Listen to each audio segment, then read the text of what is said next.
Hi guys, नमस्कार दोस्तों। मैं हूं उदय कुमार, आप सभी का स्वागत है। दोस्तों, यूक्रेन रिटर्न जो स्टूडेंट है वो ऑनलाइन क्लास कर रहे हैं, लेकिन कुछ चीज़ें हैं उनको ध्यान में रखना है। बाय द वे, अगर कॉलेज ऑफलाइन नहीं होती है, सब कुछ नॉर्मल नहीं होता है, एक 10% मान के चलते हैं। और मैं क्यों बोल रहा हूँ, क्योंकि जो न्यूज़ में ये आर्टिकल छपा हुआ है ये आप लोग देख लीजिए। इसलिए मैं बोल रहा हूँ कि आप लोग बैकअप प्लान लेके चलिए, और गवर्नमेंट अब तक क्या क्या स्टेप लिया है वो भी हम डिस्कस करने जा रहे हैं। तो देखिए, no chance for going back से Ukraine return medical student from Uttarakhand. अब ये क्यों बोल रहे हैं, इसका रीज़न मैं आपको बताता हूँ। देखिए, Dehradun, the Ukraine return medical student who originally hello from the Uttarakhand said that they are unlikely to go back to Ukraine even if the situation is normalized due to the anti-India sentiments brewing among the Ukrainians. According to some of the students, anti-India sentiment has been developing due to the Indian government not taking clear stand against Russia in the support of Ukraine in the war. ठीक है, अब देखिए यहाँ पे भी दिया हुआ। Many of them also said that some of their faculty members from Ukrainian medical institution have been uploading posts against India on social media platform. देखिए, we returned home after saving our lives in Ukraine. We are yet to fully recover from the trauma, but now the situation seems to be turning worse for us with the visible anti-India sentiment developing in Ukraine. There, a medical student who was pursuing his study at the University Ukraine Lviv city. अब देखिए, anti India sentiment जो है, जो बात हो रही है, क्योंकि हम लोग जो है किसी का सपोर्ट नहीं ले रहे हैं, और यूएन में भी हम लोग वॉकआउट कर दिए थे क्योंकि रसिया हमारा बहुत ही ओल्ड पार्टनर है, और हम लोग 65% मोर देन 65% जो आर्म्स है वहीं से इंपोर्ट करते हैं। तो यहाँ पे आप देख रहे हैं कि अगर नॉर्मल हो भी जाता है, पहले तो वहाँ पे जो सारे इंफ्रास्ट्रक्चर है वो बर्बाद कर दिए गए हैं, और 20 से 30 साल लगेगा, जो न्यूज़ बता रहे हैं कि यूक्रेन को फिर से ये करने में।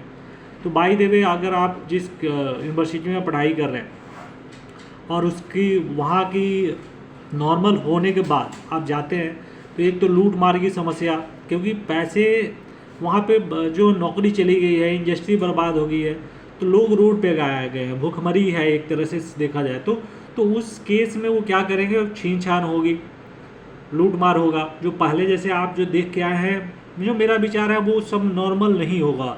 तो मैं होप तो यही करता हूँ कि सब कुछ नॉर्मल हो जाए, वापस आप लोग जाके पढ़ाई कर लें, वहाँ फिर से शुरू करें ऑफलाइन। लेकिन अगर बाय द वे ये सब नहीं होता है या सिचुएशन ख़राब रहता है, और जो एंटी सेंटीमेंट की बात हो रही है, देखिए एंटी इंडिया सेंटीमेंट्स की जो बात हो रही है, और ये होता है तो यूक्रेनियंस आपके साथ बिहाव अच्छे नहीं करेंगे, और आपके साथ ये हो सकता है। उस केस में क्या सरकार क्या कर रही है, सरकार को भी अच्छी तरह से पता है कि क्या होने जा रहा है।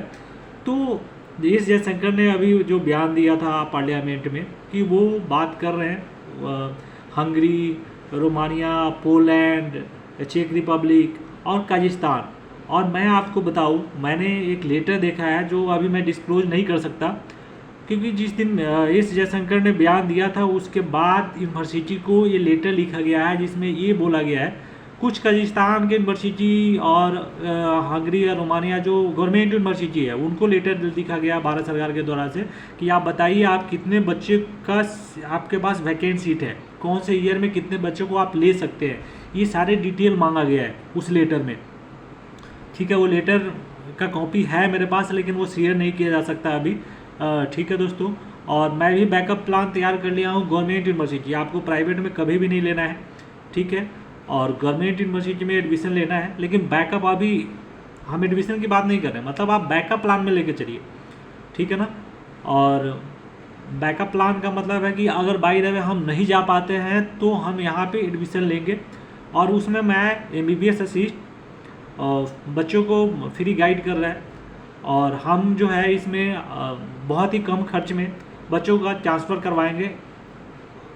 और ये नहीं बोल रहे हैं कि कराना ही कराना है, मतलब बाय द वे अगर सब कुछ नॉर्मल नहीं हो पाता उस केस में कम से कम मेरी जो जिम्मेवारी है 500 से ऊपर बच्चों को मैं जो ट्रांसफ़र करवाऊँगा, वो भी अच्छी यूनिवर्सिटी में, वो मैं बैकअप प्लान ले रहा हूँ। वो मतलब आप लोगों को अभी ऑनलाइन क्लास समाप्त करना है, आप लोग को अभी जो ऑनलाइन चल रहा है ये करना है। हम लोग अगस्त और सितंबर से सेशन स्टार्ट होता है, तो हम लोग अगस्त से कार्रवाई करेंगे अगर सब कुछ नॉर्मल नहीं होता है। अब आप देखेंगे तेलंगाना गवर्नमेंट भी ये बोला है कि वो पूरा पेमेंट करेंगे जो रिटर्न स्टूडेंट आए हैं। तो यहाँ पे आप पढ़ेंगे, after Ukraine return medical student are enable to return to their college, the Telangana government has offered to bear the expenses of their education in India.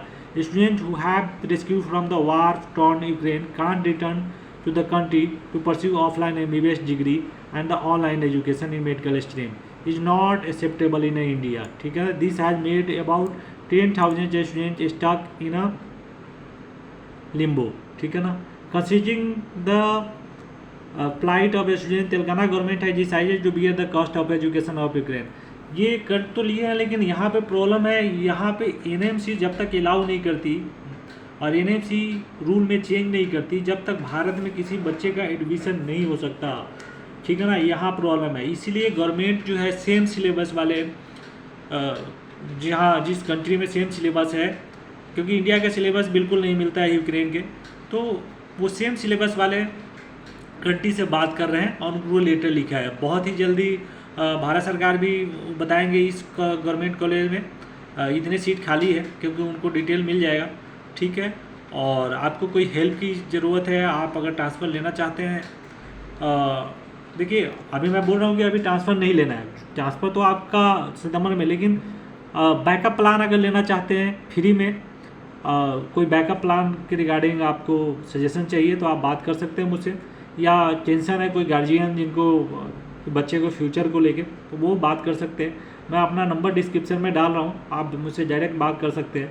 ठीक है, और मैं कोई एजेंट नहीं हूँ, और मैं इंजीनियर हूँ, और बच्चों को फ्री में गाइड करता हूँ, हेल्प करता हूँ। और यूक्रेन वाले बच्चों को खास करके मैं अगर वहाँ कंटिन्यू, पहले तो मैं यही चाहता हूँ कि कॉलेज अगर सेफ़ है, सब कुछ नॉर्मल हो तो वापस चले जाए। अगर नहीं हो पाता है, गवर्नमेंट बोलता है इनको दूसरे कंट्री में शिफ्ट करने के लिए, तो उस केस में हम इनको कॉलेज एडवाइस करेंगे, गवर्नमेंट कॉलेज, अच्छी कॉलेज और सस्ते में, और यहाँ टाइम भी बच जाए। ठीक है, अगर चैनल पे नया है तो सब्सक्राइब कीजिए। Thank you, bye.